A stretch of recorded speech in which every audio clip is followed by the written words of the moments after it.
маркетинг жоспарын айтайын. Жимон Групп компаниясының. Маркетингте бұл жерде 6 түрлі табыс бар. Реферальды бонус, командный бонус, премия, ай сайын премия, партнердің товарларының айырмашылығы, орынбасар, директор деген бұнда статустар бар. Реферальды бонус дегенді айтайын. Мына жерде, бұл жерде 33.825 теңгеге бір продукты аласыз. Осыны алып болғаннан кейін, арқаңыздан кісі жазатын болсаңыз, онда сізге реферальды бонус 10% түседі. Және сіз екінші рет сатып алғыңыз келсе, мұна ақшадан 10%-ға арзан аласыз. Егерде сіздің арқаңыздан 4 адам осындай ақшаға товар сатып алса, онда сіз 20%-ға шығасыз. Және сіздің келесі арқаңыздан жазылған адамнан сізге 20% табыс түседі. Және 20% арзан аласыз, екінші рет сатып алсаңыз.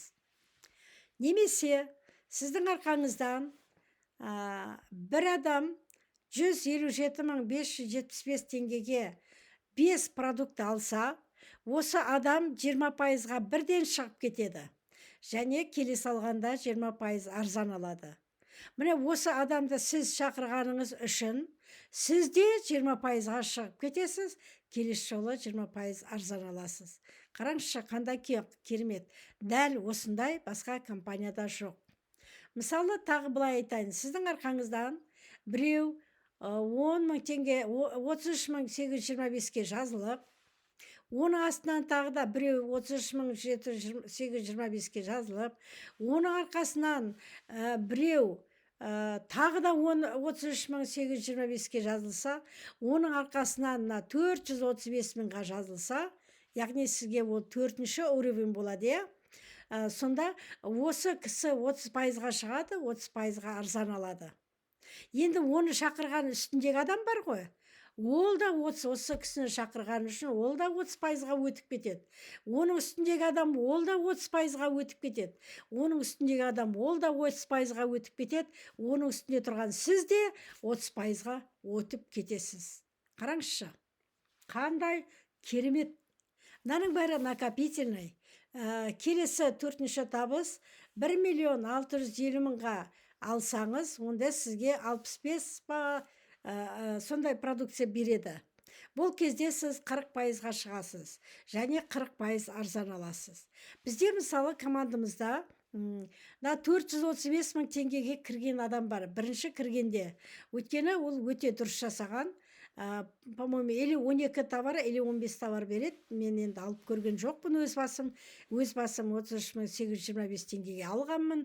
Мына жерде 15 товар беретін шығар. Мына 30%-ға кірсе, мысалы, яғни оның келесі шақырған әрбір кісінен 30% алады, сондықтан оны демде лезде шығарып алады. Мына мен кірген адам бар біздің командамызда, 68 продукция алды. Ол кезде, мына қараңыз. Енді, ал мынау накопительный, командаңызда осындай товар айналымға жеткен кезде, сіз 50%-ға шығасыз, 50% арзан аласыз. 49.500.000 командаңызда болған кезде накопительный 60%-ға шығасыз, 60% келесі жолы алсаңыз арзан аласыз. Енді қараңыз, мына реферальный бонусты сіз 4 уровеньнен аласыз. 1-ші уровеньнен, 2-ші уровеньнен, 3-ші уровеньнен, 4-ші уровеньнен ақша алып тұрасыз реферальный бонусты. Ешқандай компанияда жоқ, реферальный бонусты 4 уровеньнен беру деген жоқ. Тек қана осы компанияда мына 4 уровеньнен аласыз реферальный бонус. Және сіздің реферальный бонусыңыз ешқандай апгрейд керек емес, ешқандай ай сайын активация керек емес. Сіз просто бұлай 60%-ға ойнап жүріп шығуға болады. Бізде Сайрагүл деген қыз осы 60%-ды бірінші айда жасады. Бірінші айда. Енді бірінші қалай сіз 60%-ға шығасыз, солай сізге командный бонус қосылады. мына тұрған бонустың барлығы накопительный, олар ешқандай қысқармайды, өшіп қалмайды. Солай тұрып жинақтаушы ол. Ал мыналар бұлар ай сайын өшіп қалады. Мысалы, командаңызда мынандай ақшаға шыққанда, командаңыз товарооборот болғанда, сізге осы командаңыздың товар айналымынан 2% тағы береді. 30 миллион болғанда командаңызда сізге 4% береді. 60 миллион болғанда 5% береді. 90 миллион болғанда 60% береді. 60% болған кезде, қараңыз, сізге үшінші табыс қосылады. Премия, ай сайын берілетін премия. Сізге 375 мың премия беріледі. Енді 375 мыңды сіз бір ай ғана алмайсыз. Басқа компанияларда бір-ақ рет береді премияны. Мен естіген емеспін ай сайын премия берді дегенді. Мына жерде сіз ай сайын аласыз. Пока мына 750 мыңға жеткенше сіз неше айда жабасыз? 750 мыңға жетесіз. Бір айда жетесіз ба? 5 айда жетесіз ба? 1 жылда жетесіз ба? Соған дейін 375 мыңды аласыз тұрасыз. Мына ақшаларға қосымша, аларға қоса есептеп. 8%-ға шыққанда премияңыз 750 мыңға өседі. Бұны да ай сайын аласыз. 10%-ға шыққанда премияңыз 1 миллион 125 мыңға өседі. 13%-ға шыққанда 1,5 миллионға өседі. Бұны екінші айда біздің Сайрагүл ханымның товар айналымы 150 мың болды. Сөйтіп ол 20 миллион ақша алды. Бірінші айда 10 миллион алды, екінші айда 20 миллион алды. Ал үшінші айда декабрьдің 31 күні 13%-ға шықты. 400 миллион товар айналым жасады командасы. 400 миллион товар айналымын басқа компаниялар 1 жылда, 2 жылда жасайды. Ал мына жерде 3 айда жасады. Және де 337 миллионға тағы қосымша 2,5 миллион қосылса, оның премиясы 2,5 миллион болады. 400 миллион болғандықтан, жаңа біздің бірінші лидеріміздің алған премиясы 2,5 миллион. Және ол премияны ай сайын алып тұрады. Келесі, қазір сіздерге 3 табысты аттым. Біріншісі мынау, екіншісі мынау, үшіншісі мынау. 4-ші табыс. Разница от товарооборота партнера. Партнердің товар айналымының айырмашылығын төлейді. Мысалы, сіз 13%-ға шықтыңыз, 13%-ға шыққанда ол адам 40 миллионнан 45 миллионға дейін айлық алады. 13%-ке шыққанда.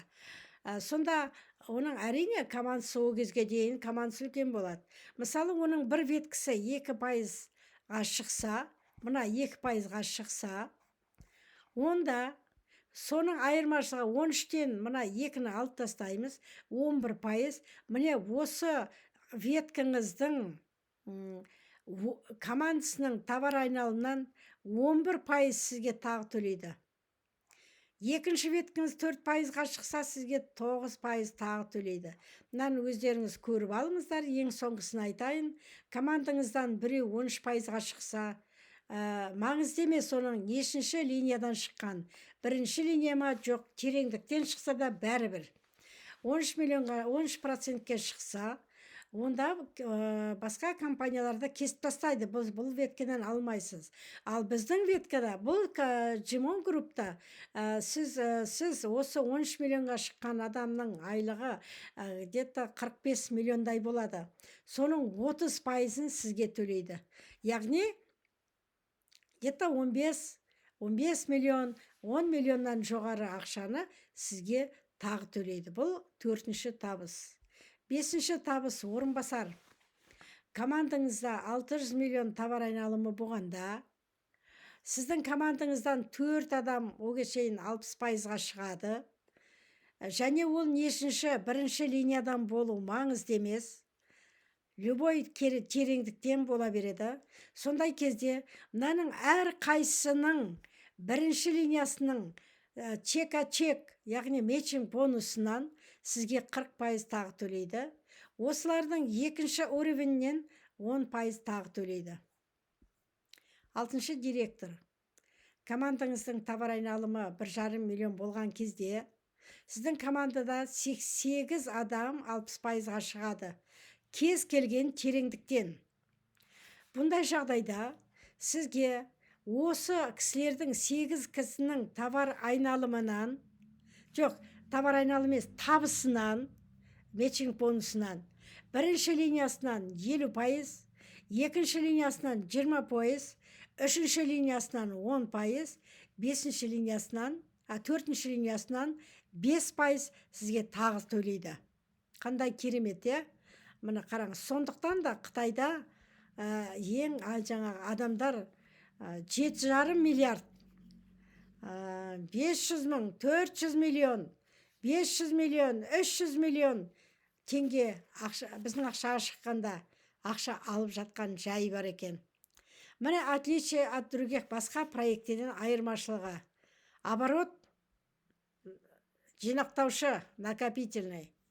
Подтверждение, жаңа статусты сіз жасамайсыз, подтверждение жасамайсыз. Личникке байланған емес, без привязки к личникам. Ай сайын ақша салып активация жасамайсыз. Без сроков дейді. Егер де сіз жұмыс осыған тіркеліп, жаңағы одан кейін жасамай кетсеңіз де, 5 айдан кейін, немесе 6 айдан кейін, немесе 9 айдан кейін қайтып келіп жасасаңыз, сол орныңызда жасай бересіз. Мысалы, сіз 30%, или 40%, или 60%-ке шығып кеткен болсаңыз, сол 1 жылдан кейін қайтып келсеңіз, сол процентпен істей бересіз. Қандай керемет. Балдар өшіп қалмайды. Міне осындай компанияға сіздерді шақырамыз. Мен сіздерге маркетингті толық айттым. Ал қазір 5 январь күні компания официально ашылды. Ашылғанына әлі 1 айда болған жоқ. Қазір кімде-кім осы компанияны бастап жасайтын болса, сол миллиондарды, сол миллиардтарды сіздер аласыздар. Компания Қазақстанда